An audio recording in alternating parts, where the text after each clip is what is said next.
Lambda function के बारे में फिर से देखते हैं। लैम्डा फंक्शन के बारे में मैंने लास्ट क्लास में सब कुछ मोटा मोटा बता रखा था, अभी कुछ भी मैंने ब्रीफ इसमें नहीं बताया है। ठीक है। तो लैम्डा फंक्शन का क्या है कि जैसे डेफ फंक्शन होता है, डेफ में लेट से हेलो। ठीक है। और यहाँ पे आप आर्ग्यूमेंट दे ना दे फर्क नहीं पड़ता है ना। तो मैं आर्ग्यूमेंट दे देता हूँ नेम। ठीक है। और इसके अंदर मैं लिखता हूँ आई एम कृष्णा। ठीक है। तो इस कृष्णा का नाम लिख के मैं चाहता हूँ इस फंक्शन में जिसका भी नाम लिखा जाए उसका नाम यहाँ पे आ जाए। ठीक है। तो इसको करने के लिए हम डॉट फॉर्मेट इस्तेमाल करते हैं। ये हमने पढ़ रखा है स्ट्रिंग के अंदर, है ना। और हमने यहाँ पे नेम लिख लिया, क्योंकि यहाँ पे क्या आएगा, नेम आएगा हमारा। डॉट फॉर्मेट हमने स्ट्रिंग का पढ़ रखा है। ठीक है।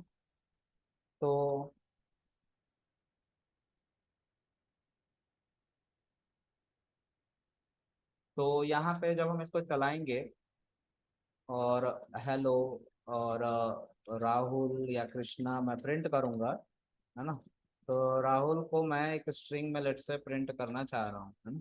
क्योंकि आर्गुमेंट जो जो जाएगा वो स्ट्रिंग की तरह जाएगा अगर हम ऐसा अल्फाबेट वाला कैरेक्टर डाल रहे हैं।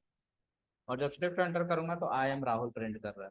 देख रहे हैं, राहुल को यहाँ नेम में लिया गया, इस नेम को यहाँ पे कॉल किया गया, और यहाँ से उसी नाम को इसके अंदर डाल दिया गया। और डाल दिया गया तो आई एम राहुल आ रहा है। ठीक है। जब हम इसको कॉल कर रहे हैं इस आर्गुमेंट को डाल के, तब ये यहाँ पे चला जा रहा है नेम पे, नेम से कहाँ चला जा रहा है, यहाँ पे, और यहाँ से स्ट्रिंग के अंदर। क्लियर है, इतना रोटेशन हो रहा है इस। ठीक है। अच्छा, अब लैम्डा की मैं बात करता हूँ, लैम्डा क्या होता है। लैम्डा जो फंक्शन होता है वो लैम्डा नाम से ही स्टार्ट होता है। ठीक है। इसी फंक्शन को मैं लैम्डा फंक्शन में कन्वर्ट करने जा रहा हूँ। जैसे इसका नाम हेलो है ना, अब ये लिखने की जरूरत नहीं, इसको आप सीधा लिखो लैम्डा नेम, मतलब आइडेंटिफायर। जैसे यहाँ पे डेफ था उसी तरह यहाँ लैम्डा है। हेलो लिखने की जरूरत नहीं है, आपको नेम सीधा लिखना है, यानी कि आर्गुमेंट ऐसे ही। ठीक है। फिर यहाँ पे कॉलन लगा लेना है। ठीक है। और फिर उसके बाद आपको ये बातें एज इट इज यहाँ पे पेस्ट कर देनी है, हो गया लैम्डा फंक्शन। लेकिन अब इसको यूज करना है तो इसको कुछ किसी वेरिएबल में रखना पड़ेगा। तो जो आपने यहाँ पे नाम यूज किया था ना, वो आप यहाँ पे वेरिएबल की तरह यूज कर सकते हैं। ठीक है। अब इस हेलो को जब आप पुकारोगे और इसके अंदर नाम रखोगे लेट्स से कृष्णा स्ट्रिंग के अंदर, तो ये प्रिंट करेगा, यहाँ पे डबल कोट छूट गया, आई एम कृष्ण। समझ में आ रहा है, सिंगल लाइन में अगर फंक्शन बनाना है तो उसके लिए लैम्डा फंक्शन। ठीक है। और उसको चलाने के लिए उसको एक वेरिएबल में असाइन करना होता है। अगर आप मान लो ये वेरिएबल नहीं देते हो तो देखो क्या देखने को मिलेगा आपको। आपने लैम्डा लिखा, शिफ्ट एंटर, ये आपको कुछ आउटपुट ऐसा देगा, अजीब तरह से। इस अजीब तरह के आउटपुट को देखने के लिए आपको एक वेरिएबल की आवश्यकता पड़ती है। और उस वेरिएबल की मदद से हम उसके आगे ब्रैकेट लगाते हैं, और ब्रैकेट लगा के उस आर्ग्यूमेंट को लिखते हैं जो है। ठीक है, उस ब्रैकेट के अंदर। ठीक है। तो लैम्डा फंक्शन सिंगल लाइन में फंक्शन बनाने के लिए होता है, जैसे लिस्ट कॉम्प्रिहेंशन था, जिस तरह से टर्नरी ऑपरेटर था इफ एल्स वाला, उसी तरह फंक्शन को भी सिंगल लाइन में अगर लिखना है तो लैम्डा की मदद से लिखा जाता है। इसको लैम्डा फंक्शन या एनोनिमस फंक्शन भी कहते हैं। ठीक है। आप आगे देखते हैं। रिकॉर्डिंग हो रही है, रिकॉर्डिंग में कोई दिक्कत नहीं। तो ऑनलाइन गाइज आज समझ में आया अमित और भारती।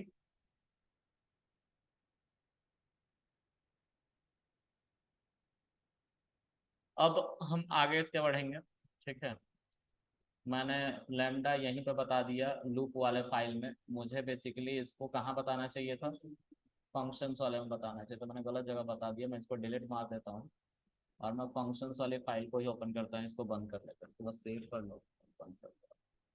फंक्शन वाली फाइल हमने बना रखी थी, फंक्शन वाली फाइल में हमने कीवर्ड आर्ग्यूमेंट, पोजिशनल आर्ग्यूमेंट 330 से है सर आपका,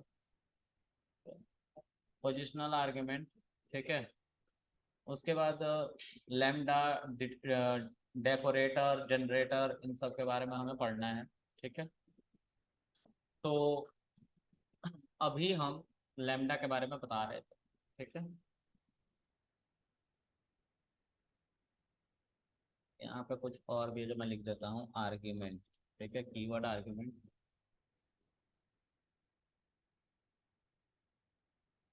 की वैल्यू आर्ग्यूमेंट और आर्बिट्रेरी आर्ग्यूमेंट।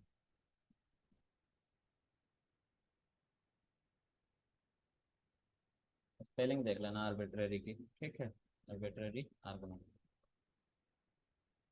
तो हम इन सब के बारे में बात कर रहे थे लास्ट क्लास में, लेकिन मैं फिर से इसको बताना चाहूँगा, है ना, क्योंकि हमने लास्ट टाइम सिर्फ फंक्शन बनाना सीखा था, ठीक है।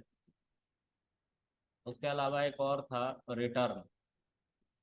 रिटर्न भी था, तो ये आर्गुमेंट नहीं है, रिटर्न फंक्शन का ही एक पार्ट है, रिटर्न, ठीक है। इसको हम यहाँ पे लिख देते हैं, ठीक है। तो पढ़ते हैं फिर से, है ना। लास्ट टाइम मैं फंक्शन बनाना आप लोग को सिखा रहा था, बस कि फंक्शन का ओवरव्यू आप लोग को दे दूं कि फंक्शन बनते कैसे हैं। मैं फिर से उन सभी बातों को क्लियर कर रहा हूँ। मैं डेफ से ही स्टार्ट करूंगा, यानी कि नॉर्मल फंक्शन से। तो डेफ एक फंक्शन है, इसको मैं कुछ लेट से नाम दे देता हूँ, नेम नाम का ही एक वेरिएबल दे दिया। अब ये एनोनिमस फंक्शन है क्योंकि इस फंक्शन का नाम है, इस फंक्शन के लिए आपको वेरिएबल नहीं बनाना होगा, ठीक है। अगर आप नेम नाम का फंक्शन बना रहे हैं और कोई आर्गुमेंट नहीं दे रहे इसके अंदर, तो आपको क्या करना है कि आप ऐसे ही कुछ स्टैटिक लिख सकते हैं इसके अंदर, जैसे आई एम कृष्ण। मैं जानबूझ के आसान एग्जांपल ले रहा हूँ, और नेम पैरेंथेसिस सिर्फ चलाऊंगा तो ये चल जाएगा, I am Krishna he call करेगा। लेकिन ये कुछ डायनेमिक नहीं कर रहा है। डायनेमिक मतलब हम इसमें कुछ आर्गुमेंट पास करके रन टाइम में कोई बदलाव नहीं ला सकते हैं इसमें। तो हमें अगर वो बदलाव लाना है तो हम क्या करेंगे, नेम को यूज करेंगे, और नेम के अंदर हम आर्गुमेंट पास करेंगे। लेकिन दिक्कत ये है कि हम इसके अंदर आर्गुमेंट पास करें, वो आर्गुमेंट यहाँ पे लेने वाला कोई वेरिएबल तो हो। जब फंक्शन आपने बनाया था, आपने फंक्शन तो बना लिया, लेकिन इसके अंदर आर्गुमेंट ही आपने नहीं दिया है, तो जो आर्गुमेंट एक्सेप्ट कर पाए जब मैं यहाँ पे आर्गुमेंट डाल, तो उसके लिए केस आता है किसका, आर्गुमेंट का। आर्गुमेंट, फंक्शन एंड आर्गुमेंट, इन दोनों का कॉन्सेप्ट आता है। आर्गुमेंट जरूरी है पास करना, क्योंकि हमारा फंक्शन उससे डायनेमिक दिखाई देता है, ठीक है। तो लेट्स से आपने एक फंक्शन बनाया, और इसमें नाम ही आपने नेम ही इसका नाम दिया, तो नेम वन नाम देते हैं, ठीक है। इसके अंदर मैंने एक वेरिएबल बनाया ए, है ना, यानी कि आर्गुमेंट। अब इसको मैंने अपना आई एम कृष्णा जो लिख रहा था, जो डायनेमिक स्टैटिक था, उसको मैं डायनेमिक करना चाहता हूँ। मैं चाहता हूँ कि यहाँ पे कुछ भी आए वो हमारा इस स्ट्रिंग के अंदर बदल के हो जाए, मतलब अपडेट हो जाए।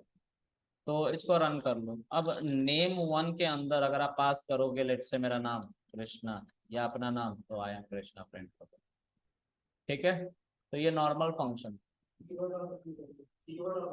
कीवर्ड आर्गुमेंट नहीं है, पोजिशनल आर्गुमेंट है। इस आर्गुमेंट को हम पोजिशनल आर्गुमेंट कहते हैं, क्योंकि यहाँ पे एक वेरिएबल है जो आपकी जो वैल्यू है उसको उसी पोजीशन पे ले जाकर रख दे रहा है जो आर्गुमेंट है। ए को वो कृष्णा असाइन हो जा रहा है, तो इसको पोजिशनल आर्गुमेंट कहते हैं। जिस पोजीशन पे जो वेरिएबल है उसके लिए आप अगर एक वैल्यू दे रहे हो, तो वो एज इट इज उसी को असाइन हो जाएगा। तो यहाँ पे एक पोजीशन बना हुआ था वेरिएबल, वो एक आर्गुमेंट लेने को तैयार था, और उस आर्गुमेंट को आपने फंक्शन को जब कॉल किया दिया, वो आर्गुमेंट इसने एक्सेप्ट कर लिया और उसको इस फंक्शन के अंदर डाल दिया। इस फंक्शन के अंदर डाला तो ये डॉट फॉर्मेट ने उसको यहाँ पे डाल दिया ले जाके, तो ये पोजिशनल आर्गुमेंट था। इसमें कोई भी बाय डिफॉल्ट वैल्यू किसी के सेट नहीं थी, तो ये पोजिशनल आर्गुमेंट कहलाते हैं, ठीक है। चलो आगे देखते हैं, कुछ और फंक्शन बनाते हैं पोजिशनल आर्गुमेंट के, ठीक है। तो मान लीजिए कि मुझे दो वैल्यू को ऐड करना है, तो मैं एक अराइथमेटिक नाम करके एक फंक्शन बनाऊंगा, ठीक है। और मैं इसमें दो वेरिएबल पास करूंगा, यानी कि दो पोजिशनल आर्गुमेंट। यहाँ पे कितने पोजिशनल आर्गुमेंट पास करूंगा मैं, तो टू पोजिशनल आर्गुमेंट, आर्गुमेंट, ठीक है, ए एंड बी, ठीक है। इसके बाद यहाँ पे हम इन दोनों वैल्यूज को ऐड करने में इंटरेस्टेड है। यहाँ पे हम लिखना चाहते हैं द सम, अच्छा स्ट्रिंग के अंदर द सम ऑफ, या फिर ये नहीं लिखना चाहते मत लिखो, आप सीधा लिखो ए प्लस बी। ठीक है, ये जब आप चलाओगे तो अराइथमेटिक जब आप यूज कर रहे होगे अराइथमेटिक, तो इसके अंदर आपको ए और बी की वैल्यू पास करनी होगी जो 10 20 हम मान के चलते हैं। ठीक है, हमने 10 20 माना, तो अब पोजिशनल आर्गुमेंट क्या कहता है, जैसे दो पोजीशन है यहाँ पे ए और बी, मान लीजिए दो पोजीशन है, तो पहले पोजीशन पे 10 चला गया, दूसरे पोजीशन पे 20 चला गया, तो ये पोजिशनल आर्गुमेंट है, इसीलिए अपने अपने पोजीशन के अकॉर्डिंग इनने वैल्यू को एक्सेप्ट कर लिया। फॉर एग्जाम्पल अगर इसकी इंडेक्सिंग कर दो 0 और 1 की, तो जीरो जीरो इंडेक्स पे है ये ए और बी, ए जीरो इंडेक्स पे है। अगर मैं एक लिस्ट के अंदर ए और बी को डाल लूँ और पूछूं आपसे कि ए का इंडेक्स वैल्यू क्या है 0, और 1 का इंडेक्स, बी का इंडेक्स वैल्यू 1, तो उसी तरह से यहाँ पे ए की इंडेक्स वैल्यू क्या है 0 और बी की 1, इनका पोजिशन डिफाइन हो गया। ठीक है, अब यहाँ पे जब हमने वैल्यू डाला अरिथमेटिक को कॉल करके, तो इसमें भी ये 0 पोजीशन पे था और ये 1 पे था। अब जो जिस पोजीशन पे थे उसी पोजीशन पे जाके मैप हो गया, मतलब ए को कौन मिल गया 10 और बी को कौन मिल गया 20, पोजीशन के अकॉर्डिंग वैल्यू चली गई। अब उसको फर्दर इसके अंदर इस्तेमाल किया गया। ठीक है, तो इसके अंदर ए की वैल्यू क्या है 10 और बी की वैल्यू क्या है 20, जो यहाँ पे आपने 10 और 20 डाला वो यहाँ पे जाएगा और जाके ऐड हो जाएगा। ठीक है, तो अगर मैं इसको चलाऊं तो मुझे क्या मिलेगा आंसर 30। ठीक है, अगर आप ऐसे नहीं समझ पा रहे तो मैं कुछ और करके समझाता हूँ कि किसको कौन सी वैल्यू मिली। ठीक है, मैं इसी को यूज कर रहा हूँ और इसका नाम मैंने 1 दे दिया, थोड़ा सा चेंज के लिए 1 दे दिया। ठीक है, मैं चाहता हूँ कि सर आप ये भी प्रिंट करो कि ए पे क्या आ रहा है। ठीक है, तो ये है ए, ठीक है, ए है ना, यहाँ पे कॉलन लगा दिया और यहाँ पे हमने लिख दिया कॉमा ए, तो ए की वैल्यू इसके आगे आ जाएगी, ए के आगे ए की वैल्यू 10 आ जाएगी ना। अच्छा, फिर यहाँ पे प्रिंट किया हमने बी, और बी के सामने क्या आ जाएगा बी की वैल्यू आ जाएगी, तो इससे भी पता चल जाएगा कि ए को हमारा 10 मिला है और बी को 20 मिला है, पोजिशनल आर्गुमेंट हम बता रहे हैं।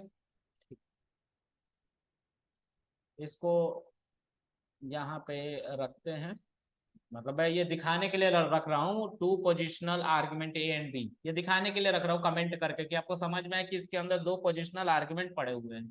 ठीक है, इसलिए लिख रहा हूँ। अच्छा, जब मैं इसको चलाऊंगा तो मुझसे पूछेगा कि अरिथमेटिक को अगर आप यूज करना चाहते हो, दो फंक्शन, एक अरिथमेटिक एक अरिथमेटिक 1 है। ठीक है, अरिथमेटिक 1 को यूज करना चाहता हूँ, मैंने ए को 10 दिया और बी को 20 दिया, तो देखो जब शिफ्ट एंटर करूंगा तो ए की वैल्यू कितनी थी 10 और बी की वैल्यू 20, जब दोनों को ऐड किया गया तो 30। क्लियर है ये? तो ये जो है आपका ए कॉलन, ये एक स्ट्रिंग ये प्रिंट हुआ और ए की वैल्यू इसके सामने रख दी गई। अब यहाँ पे कॉमा था, तो प्रिंट फंक्शन के अंदर सेपरेटर होता है, सेपरेटर क्या करता है स्पेस लगा देता है, लगाता है ना, तो इस कॉमा को जब उसने हटाया तो स्पेस लगाया। ठीक है, और उसके आगे ए लिखा हुआ था और उसके बाद ए की वैल्यू को हमने लिखा है। ठीक है, उसके बाद बी है, बी कॉलन लिखा, वो एक स्ट्रिंग था एज इट इज लिखा, फिर बी के आगे बी की वैल्यू चाहिए थी हमें, तो वो कॉमा के बाद लिखा होता, कॉमा को किस में कन्वर्ट कर देगा ये स्पेस। ठीक है, अब यहाँ पे ए प्लस बी दोनों को रखा गया तो ये 30 आ रहा है। क्लियर है? चलो इसमें कोई दिक्कत तो नहीं है ना। चलो आगे देखें, तो पोजिशनल आर्गुमेंट का मतलब क्या कि 0 पोजीशन पे 10 डाला है और 1 पोजीशन पे 20, तो उसी तरह से इसके अंदर तो है ना आर्गुमेंट वो डिफाइन 0 और 1 पोजीशन पे, तो 0 को 0 वाले से मैप करा दिया जाएगा और 1 को 1 वाले से मैप करा दिया जाएगा, इसको कहते हैं पोजिशनल आर्गुमेंट। ठीक है, जो जिस पोजीशन पे रखा जाएगा वैल्यू उसी पोजीशन को असाइंड हो जाएगा जो तुमने फंक्शन बनाया है शुरुआत में, और वो ये फंक्शन आपने बनाया है। ठीक है, और इसको बाद में आपने कॉल किया है आर्गुमेंट देके जिसमें 10 और 20 है, तो ए को 10 मिल जा रहा है, बी को 20 मिल जा रहा है। अगर मैं इसको कॉपी कर लूं और यहाँ पे पेस्ट करूं, ठीक है, इसका नाम हम अरिथमेटिक 2 दे रहा हूं अलग दिखाने के लिए, और इस पोजीशन को ही मैं बदल दूं उठा के, तो मेरा पोजिशनल आर्ग्यूमेंट भी बदलेगा। मतलब जो a इज इक्वल टू 10 आ रहा था, b इज इक्वल टू 20 आ रहा था, 10 20 आर्गुमेंट पास करने पे अब b इज इक्वल टू 10 आएगा, a इज इक्वल टू 20 आएगा। देखो करके दिखाता हूँ, यहाँ पे a लिखो, उलट दिया मैंने पोजीशंस को। तो जब मैं यहाँ पे अरिथमेटिक 2 को कॉल करूंगा, देखो 3 फंक्शन बना चुका हूं अभी तक। अरिथमेटिक 2, अब इसमें 10, 20 सेम आर्गुमेंट डाला है ना, सेम डाला है, लेकिन पोजीशन यहाँ पे बदल दिया, बी पहले ए बाद में है। तो अब यहाँ पे क्या आ जाएगा, 10 आ जाएगा और यहाँ पे 20 आ जाएगा, मतलब ये पोजीशन पलट जाएगी। देखो बी पे 10 आ गया और ए पे 20 आ गया और हमारा तभी भी आंसर 30 है। तो पोजीशन बदल गई इस बार, 0 इंडेक्स पे हमारा 10 था, 1 इंडेक्स पे 20, लेकिन यहाँ पे 0 इंडेक्स पे बी है और 1 पे ए। तो बी को क्या असाइन किया जाएगा, 10, और ए को क्या असाइन किया जाएगा, 20। क्लियर है? आगे देखते हैं। अब इसको थोड़ा और एक्सप्लोर करते हैं, इसमें और भी बहुत सारी चीजें हैं। तो ये थी हमारी पोजिशनल आर्ग्यूमेंट। अब मैं चाहता हूं कि कुछ फंक्शन बनाऊं, कुछ कोड लिखूं जिसको फंक्शन में बदलना है। ठीक है, तो मान लें आप कि मैंने एक फंक्शन बनाया और अरिथमेटिक करके, ठीक है, अरिथमेटिक अरिथमेटिक 3 करके, है ना, 2 तक बना लिया हमने, 3 बना रहे हैं और इसका नाम देना पड़ेगा डेफ, क्योंकि डेफ फंक्शन है ये। अब इसके अंदर ए बी सी 3 आर्ग्यूमेंट, ठीक है, 3 आर्ग्यूमेंट, जितने मर्जी उतने आर्ग्यूमेंट दो आप, करोड़ों आर्ग्यूमेंट दे सकते हो, अरबों आर्ग्यूमेंट दे सकते हो, अलग होने चाहिए सबके नाम, ये बस डिमांड है। ठीक है, अच्छा, कॉलन लगाओ, मतलब इंडेंटेड ब्लॉक स्टार्ट होगा, एंटर करोगे तो हो गया इंडेंटेड ब्लॉक स्टार्ट। अब आप मान लो कि एक फंक्शन बनाना चाहते हो जो क्या निकालता है, rate of interest, rate of interest. ठीक है, जैसे क्या कहते हैं उसको, फॉर्मूला क्या है, P R T upon 100, principal upon principal into rate into time upon 100, यही तो है। तो 3 आर्गुमेंट चाहिए होंगे उसके लिए। तो रेट ऑफ इंटरेस्ट निकालना चाहता हूँ, तो अब मैं इसका अरिथमेटिक 3 नहीं, रेट ऑफ इंटरेस्ट ही नाम दे देता हूँ। एक सेकंड गाइस,